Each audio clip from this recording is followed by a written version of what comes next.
NIA ने एक बड़े अंतर्राष्ट्रीय आतंकी साजिश का खुलासा करते हुए 7 विदेशी नागरिकों को गिरफ्तार किया। इनमें एक अमेरिकी और 6 यूक्रेन के नागरिक शामिल हैं। बहुत दुख, अफसोस और परेशानी के साथ मुझे आपको ये खबर देनी पड़ रही है। दुनिया की तारीख में लिखा जाएगा कि हिंदुस्तान एक ऐसा मुल्क था जिसने सुपर पावर के सामने खड़े होकर एक ऐसी शटअप खोल दी कि हिस्ट्री उसको याद करेगी। अमेरिकन भी है जो सीआईए का एजेंट भी है। ये सब लोग तो बड़े ही खतरनाक मंसूबे लेकर वो कर रहे हैं। ये नहीं है कि नहीं कर रहे हैं और ये पाकिस्तानी बैठ के इधर करें, नहीं बड़ा मुश्किल है उनको करने के लिए। अरे यार, अगर मुश्किल है तो है, मगर वो तो अभी से शुरू कर रहे हैं। अमेरिकी नागरिक को इमिग्रेशन ब्यूरो ने कोलकाता हवाई अड्डे से हिरासत में लिया। वहीं लखनऊ और दिल्ली के हवाई अड्डों से 3 यूक्रेनी नागरिकों को पकड़ा गया। और हमारी और रूस से जो कूटनीतिक समझौते हैं उसके मद्देनजर ये जो टिप ऑफ मिला है रूस से, उसके बाद ये प्रकरण जो है इसके ऊपर कार्रवाई हुई।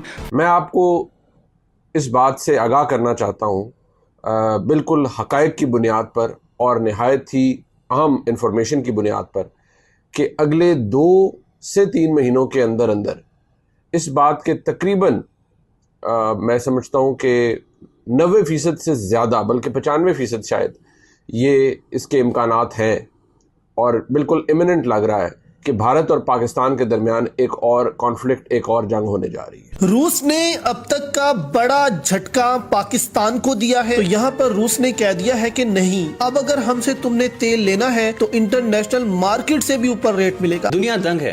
पहली बार किसी देश ने अमेरिका के बड़े जासूस को रंगे हाथ पकड़ लिया है। क्या ये ट्रंप का बंदा है? दोस्तों, इंडिया की नेशनल इन्वेस्टिगेशन एजेंसी एनआईए ने एक बड़ा धमाका किया है। म्यांमार में वायलेंट ग्रुप्स को वेपन्स और ट्रेनिंग देने के आरोप में एक अमेरिकन सिटीजन मैथ्यू को और उसके 6 यूक्रेनी नेशनल्स को अरेस्ट कर लिया है। ये कोई छोटी मोटी अरेस्ट नहीं है।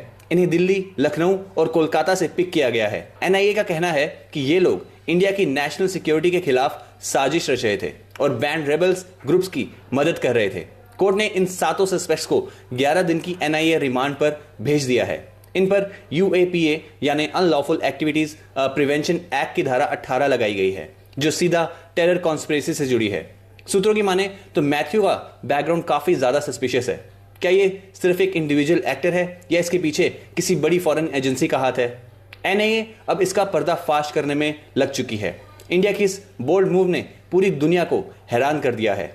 आपका क्या मानना है? कमेंट सेक्शन में जरूर बताइए। अगर आपको वीडियो अच्छा लगा हो तो वीडियो को लाइक और चैनल को सब्सक्राइब करना ना भूलें। मिलते हैं अगले वीडियो में। जय हिंद। अमेरिकन भी है जो सीआईए का एजेंट भी है। ये सब लोग तो बड़े ही खतरनाक मंसूबे लेकर म्यांमार पहुंच गए थे सर, भारत से होते हुए। ये सामान्य खतरनाक वाली बात नहीं है, ये अत्यंत अत्यंत गंभीर प्रकरण है।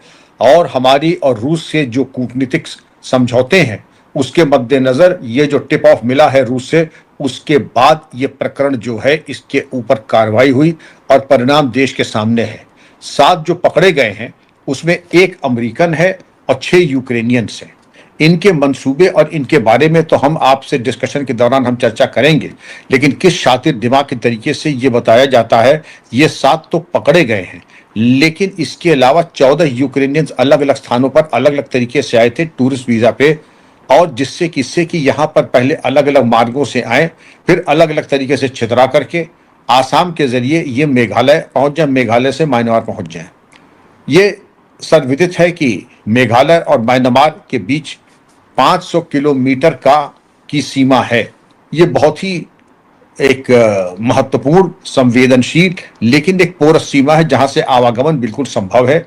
लेकिन जिस तरीके से इन्होंने इनका आगमन हुआ, और वहां पे वैसे भी आपने देखा होगा कि प्रधानमंत्री अब नॉर्थ ईस्ट कब जाएंगे, आपने सुना प्रधानमंत्री नॉर्थ ईस्ट कब जाएंगे। आपको याद होगा जैसे ये भौंकने वाले कुत्ते होते हैं, ये हर शोबे प्रधानमंत्री, आप चर्चा कर रहे हैं, अगर मान लीजिए आप किसी प्रकरण पर सीएए पे, प्रधानमंत्री नॉर्थ ईस्ट कब जाएंगे, आप क्यों प्रधानमंत्री को नॉर्थ ईस्ट भेजे? तो अब इसका उत्तर अब मिल रहा है, ये प्रधानमंत्री को जबरदस्ती नॉर्थ ईस्ट क्यों भेजना चाहते थे। इन चरमपंथियों के पास जो पकड़े गए हैं 7, इनको 11 दिन की रिमांड मिली है पटियाला हाउस कोर्ट में, और इनकी तरफ से अपीयर होने वाले जो बहुत प्रसिद्ध वकील थे, उनका नाम लेना उचित नहीं है, तो उन्होंने बहुत इसका विरोध किया कि इनको रिमांड दी क्यों जा रही है एनआईए कस्टडी में। इनको एनआईए कस्टडी नहीं, इनको तो सीधे जेल भेजना चाहिए था। बड़ी पीड़ा हो रही थी, महंगे वकील, सैटेलाइट फोन इनके पास, और ये जो अपराध पंजीकृत हुआ है, ये बहुत कम ऐसा होता है कि गृह मंत्रालय के अनुरोध के ऊपर और उनकी पृष्ठभूमि के ऊपर यह अपराध पंजीकृत हुआ है। धारा 18 यूएपीए सेक्शन 18 के अंतर्गत यह मुकदमा लिखा गया है। आप अगर इन लोगों के नाम देखें, पहले तो नाम हालांकि कोई मान्य बहुत ज्यादा नहीं रखते हैं। जो अमेरिकन है उसका नाम है मैथ्यू एरन वैन डाइक। जो यूक्रेनियन पकड़े गए हैं उनमें उनका नाम है Hurba Petro, Slavis Taras, Ivan Suknavsky, Stefanokiv Marian, Kochurka Maksis, Kamsky Viktor. ये इसके अलावा मैंने पहले बताया था कि 14 लोग और आए हैं और 14 अलग अलग स्थानों पे आए हैं। जो पकड़े गए हैं उसमें 3 दिल्ली में, 3 लखनऊ में और 1 कोलकाता में। अब इनकी रिमांड वगैरह तो हो गई है, लेकिन अगर इनकी बात को अगर आप देखें, ये कैसे एंटर हुए, टूरिस्ट वीजा पे ही केवल आए। टूरिस्ट वीजा से ये छितरा गए और छितराने के बाद आप अगर इनके ऊपर गौर करें तो आप ये देखिएगा कि पहले ये आए गुवाहाटी से ये गए मिजोरम। इनके पास किसी तरह का आरएपी और पीएपी कोई परमिट नहीं था, जो कि आवश्यक है मिजोरम जाने में, क्योंकि मिजोरम की एक विशिष्ट एक वहां पर कानून व्यवस्था के मद्देनजर एक विशेष परमिट की जरूरत थी। अब इनकी मजबूरी क्या थी? भारत के अलग अलग कोनों में टूरिस्ट वीजा के ऊपर इनका आगमन होता है और गुवाहाटी से आकर के मिजोरम जाते हैं बिना आरएपी और पीएपी लिए। चूक नंबर 1, और वकील खड़े हैं इनको बचाने में। और इस संवेदनशील बॉर्डर के ऊपर इनका अगर वहां जाती हैं तो ये वहां जाकर के करते क्या है? म्यांमार में एक संगठन है EAG, एथनिक आर्म्ड ग्रुप, जिसको कि ये प्रशिक्षित करने के लिए जा रहे थे। और ड्रोन ये इंपोर्ट करते थे यूरोप से। आपको ऐसे में देखो कि जो यूक्रेन और रशिया का वॉर हो रहा है उसमें यूक्रेन के पास ड्रोन की बड़ी महारत है। ये जो 14 आदमी यूक्रेन के जो आए हैं और 6 पकड़े गए हैं, इनके बारे में ये बताया जाता है कि ड्रोन की हैंडलिंग में ये मास्टर थे। तो ड्रोन के बारे में 3 चीजें इनकी बहुत प्रसिद्ध हैं। एक तो ड्रोन का इंपोर्ट यूरोप से कैसे होगा, कहां से होगा, एक तो ये चीज। इनका ऑपरेशन हम कैसे करेंगे, ड्रोन का ऑपरेशन हमें क्या करना है। ड्रोन तो आपने देखा होगा शादी ब्याह में भी फोटो खींच सकते हैं। ड्रोन जो है वो एक्सप्लोजिव गिरा सकते हैं। ड्रोन के जरिए फेशियल रिकग्निशन सॉफ्टवेयर से हम लोगों को चिन्हित कर सकते हैं। ड्रोन से हम फोटोग्राफी का इंतजाम कर सकते हैं। फिर ड्रोन की असेंबली, क्योंकि ड्रोन को अगर हम वॉर ग्रेड अगर हमने ड्रोन का इस्तेमाल किया या मंगाया तो हम पकड़े जाएंगे।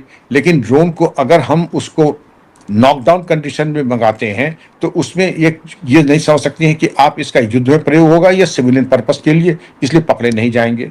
और यहाँ ला करके जब हम असेंबल करेंगे तो हमने इंपोर्ट किया, उनको असेंबल किया और उसके बाद असेंबली के बाद हमने उनको उनकी ट्रेनिंग और उनका हम क्या